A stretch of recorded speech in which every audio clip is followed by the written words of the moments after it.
அனைவருக்கும் வணக்கம்.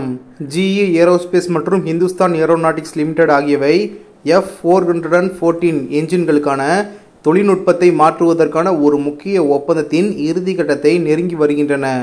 இது இந்த ஆண்டின் இறுதியில் முடிவடையும். இந்த ஒப்பந்தம் கிட்டத்தட்ட 80% டோட்டுக்கு ஹால் அணுகலை வழங்கும். இது பெங்களூருவில் இயந்திரத்தின் உள்ளூர் உற்பத்தியை எளிதாக்குகிறது.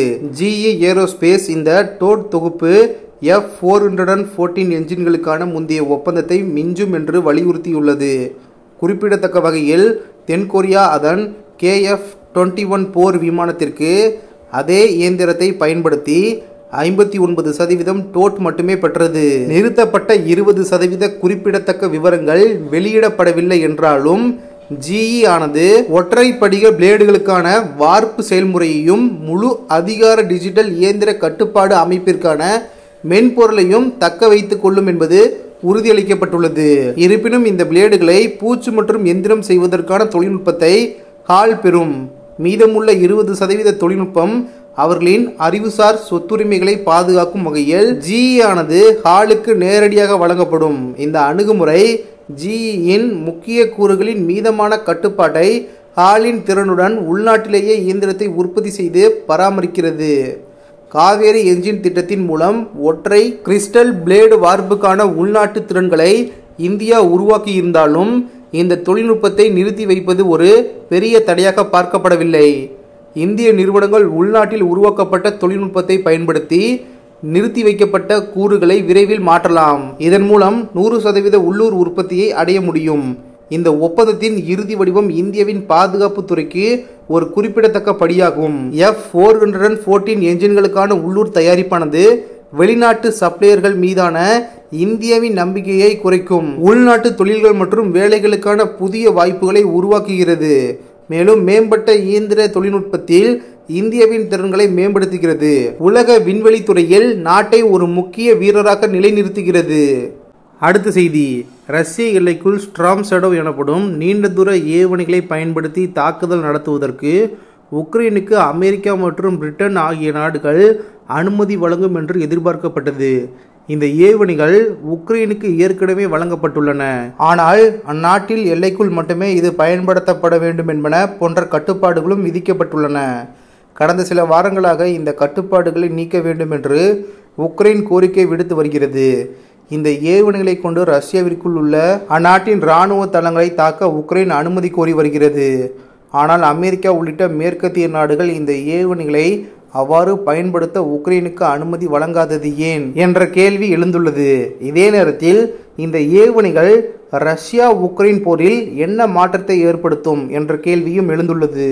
முதலில் ஸ்ட்ராம் ஷேடோ ஏவுகணை என்றால் என்ன என்ற கேள்விக்கான பதிலை பார்த்தால், ஸ்ட்ராம் ஷேடோ ஏவுகணை எனப்படும் நீண்ட தூர ஏவுகணை என்பது ஒரு ஆங்கிலோ பிரெஞ்சு கூட்டு தயாரிப்பு ஆகும்.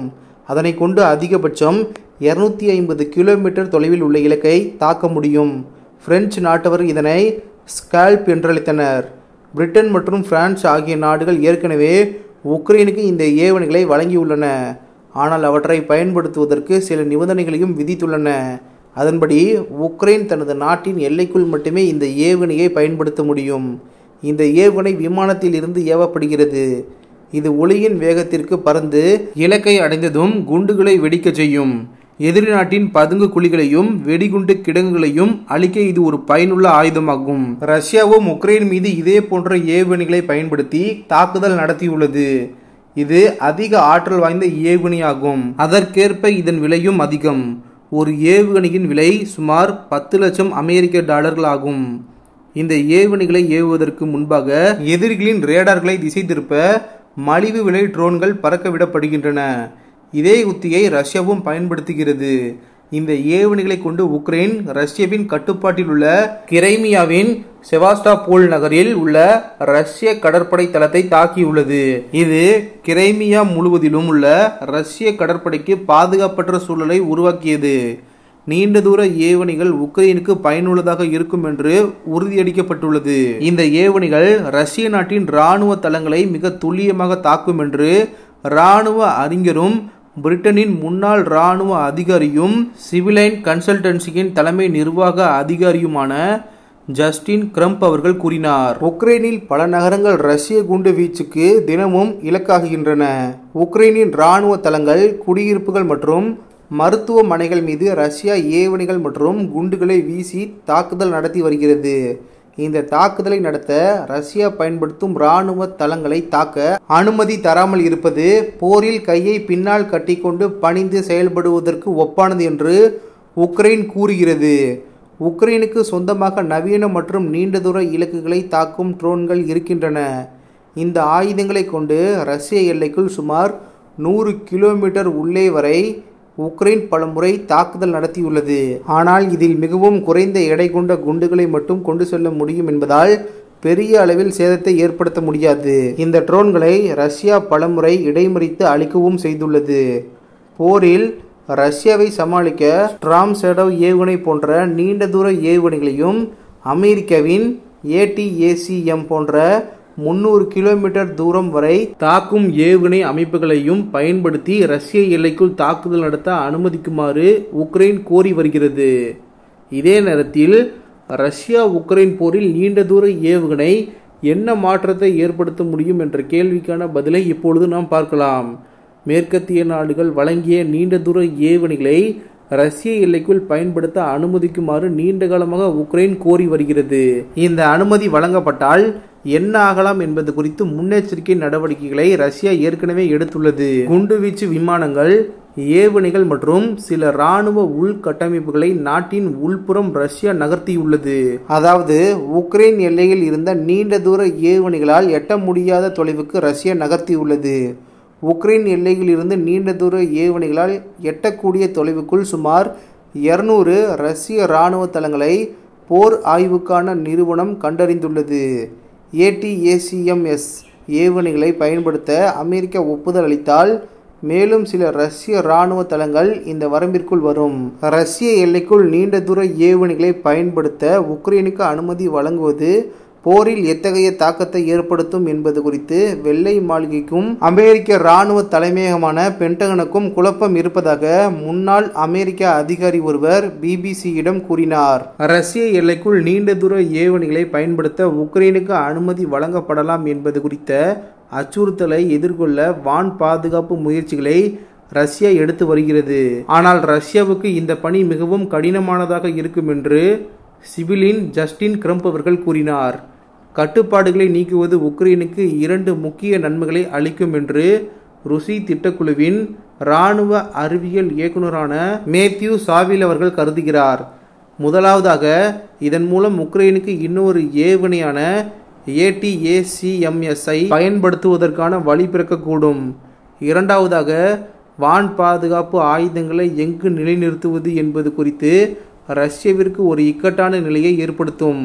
இதனால் உக்ரைனின் ட்ரோன்கள் எளிதாக ரஷ்ய எல்லைக்குள் புகுந்து தாக்க முடியும் என்று அவர் கூறுகிறார். நீண்ட தூர ஏவுகணைகள் போரில் பெரிய மாற்றத்தை ஏற்படுத்த வாய்ப்பில்லை. இந்த வகை ஏவுகணைகள் உக்ரைனிடம் அதிக அளவில் இல்லை. பிரிட்டனிடம் கொடுக்க இன்னும் சில ஏவுகணைகளே கையிருப்பில் உள்ளன என்றும் மேத்யூ சாவில் அவர்கள் கூறினார். அடுத்ததாக, அனுமதி வழங்க ஏன் மேற்கத்திய நாடுகள் தயங்குகின்றன என்ற கேள்விக்கான பதிலை பார்க்கலாம். இதுவரை ரஷ்ய அதிபர் விளாடிமிர் புதின் அவர்களின் அச்சுறுத்தல்கள் அனைத்தும் வெறும் பேச்சாகவே இருந்தாலும் மேற்கத்திய நாடுகள் வழங்கிய ஏவுகணைகளை கொண்டு ரஷ்ய எல்லைகளை தாக்க உக்ரைனுக்கு அனுமதி வழங்குவது ரஷ்ய தரப்பில் இருந்து பயங்கரமான எதிர் தாக்குதல் வரக்கூடும் என்று அமெரிக்கா கவலைப்படுகிறது. ரஷ்யாவின் எதிர் தாக்குதலில் போலாந்தில் உள்ள விமானப்படை தளம் மற்றும் உக்ரைனுக்கு ஏவுகணைகளை கொண்டு செல்லும் வழியில் உள்ள இடமாற்றம் செய்யும் தளங்களும் தாக்கப்படலாம் என்பதே அமெரிக்காவின் அச்சமாக இருந்து வருகிறது. அப்படி நடந்தால் நேட்டோவின் பிரிவு 5 செயல்படுத்தப்படலாம். அதாவது அனைத்து நேட்டோ நாடுகளும் ரஷ்யாவை எதிர்த்து போரில் ஈடுபடும். 2022ஆம் ஆண்டு பிப்ரவரி 24ஆம் தேதி அன்று உக்ரைன் மீது ரஷ்யா முழுவீச்சில் போர் தொடுத்ததில் இருந்து ரஷ்யாவுடன் நேரடியாக போரில் ஈடுபடாமல் முடிந்தவரை உக்ரைனுக்கு ஆதரவு வழங்குவதே அமெரிக்காவின் நோக்கமாக இருந்து வருகின்றது.